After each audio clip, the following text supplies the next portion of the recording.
আসসালামু আলাইকুম ওয়া রাহমাতুল্লাহি ওয়া বারাকাতুহু। সবাই কেমন আছেন? আলহামদুলিল্লাহ, আল্লাহ আমাকেও ভালো রেখেছে। শায়েখের সামনে আসলে আলোচনা তো হয় না, আওয়াজ হয়। কি হয় বলেন তো? আমি 5 মিনিট কথা বলবো, আমার সঙ্গে আওয়াজ দিতে পারবেন ইনশাআল্লাহ?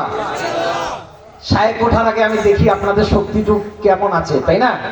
যদি বলা হয় আজকে সারা রাত ওয়াজ মাহফিল হবে, আজকে সারা রাত শায়েখের কণ্ঠে বয়ান শুনবো, আপনারা শুনতে রাজি আছেন ইনশাআল্লাহ?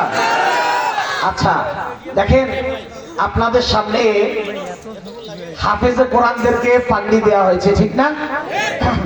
কিয়ামতের ময়দানে আল্লাহ জান্নাতি ব্যক্তিদেরকে এইরকম স্টেজ বানায়া আল্লাহ জান্নাতি ব্যক্তিদেরকে সম্মানিত করবে, বলেন সুবহানাল্লাহ। মানুষ দুনিয়ার মধ্যে ভালো কর্ম করে একদল, খারাপ কর্ম করে আরেক দল, ঠিক না? দুই দলে বিভক্ত। ঠিক আখিরাতের মধ্যেও মানুষ দুই দলে বিভক্ত হবে, একদল জান্নাতি আরেক দল জাহান্নামী। প্রশ্ন বুঝে থাকলে বলেন, আপনারা জান্নাতি হতে চান না জাহান্নামী হতে চান? জান্নাতি যদি হতে চাই তাহলে কোরআন মানার প্রয়োজন আছে না নাই? আমি কিন্তু বলছি, আমি ওয়াজ করব না, আওয়াজ চাই। জান্নাতি হতে গেলে কোরআন মানার প্রয়োজন আছে না নাই? কোরআন কোথায় শিক্ষা দেয়া হয়? ভার্সিটিতে, স্কুলে, কলেজে, কোথায়? মাদ্রাসায়। আল্লাহ বলেন ইন্নাদ দীনা ইনদাল্লাহিল ইসলাম, আমি আল্লাহর কাছে মনোনীত ধর্মের নাম হলো ইসলাম। জোরে বলেন কি?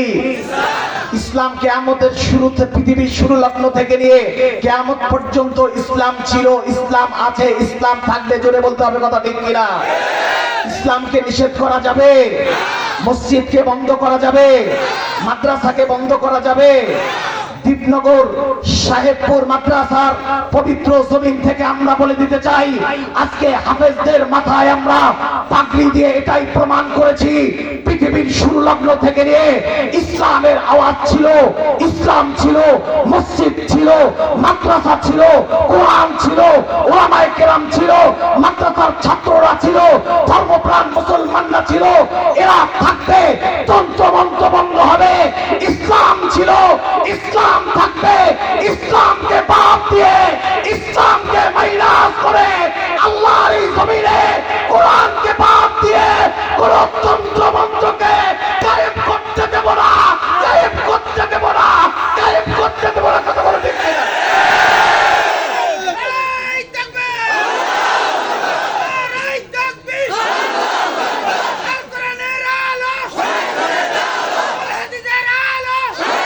আমাদের বক্তব্য পরিষ্কার, মসজিদ ছিল, ওয়ান্নাল মাসাজিদা লিল্লাহ, আল্লাহ বলেন মসজিদ আমার ঘর, মাদ্রাসাগুলো আমার হাবিবের ঘর। এই মাদ্রাসার দায়িত্ব, কওমি মাদ্রাসাগুলোর দায়িত্ব হচ্ছে এই কওমের জাতির। এজন্য আপনাদের কাছে এই মাদ্রাসাকে আমানত দিয়ে যাচ্ছি, শরীয়তপুর সাহেব হুজুরকে পাশে রেখে বলে যাচ্ছি, যে যতদিন প্রাণ থাকবে, যতদিন জীবিত থাকবেন, মাদ্রাসার পক্ষে থাকবেন, মসজিদের পক্ষে থাকবেন, ওলামায়ে কেরামের পক্ষে থাকবেন। যখন দেখবেন আমার নবীর বিরুদ্ধে কোন দুশমন কথা বলবে, কোরআনের বিরুদ্ধে কোন দুশমন কথা বলবে, ওলামায়ে কেরামের বিরুদ্ধে কেউ কথা বলবে, যত বড় বাচ্চা হোক, ক্ষমতাশীল হোক, তাকে আমরা পিছে ফেলতে কোন দ্বিধাবোধ করবো না। কথা বলো ঠিক কিনা? বাংলাদেশ জিন্দাবাদ, ওলামায়ে কেরাম জিন্দাবাদ, মসজিদ মাদ্রাসা জিন্দাবাদ। ওয়া মা আলাইনা ইল্লাল বালাগ। আসসালামু আলাইকুম ওয়া রাহমাতুল্লাহি ওয়া বারাকাতুহু। ধন্যবাদ ভাই মোহাম্মদ সালেহ আহমদ মুহিতকে।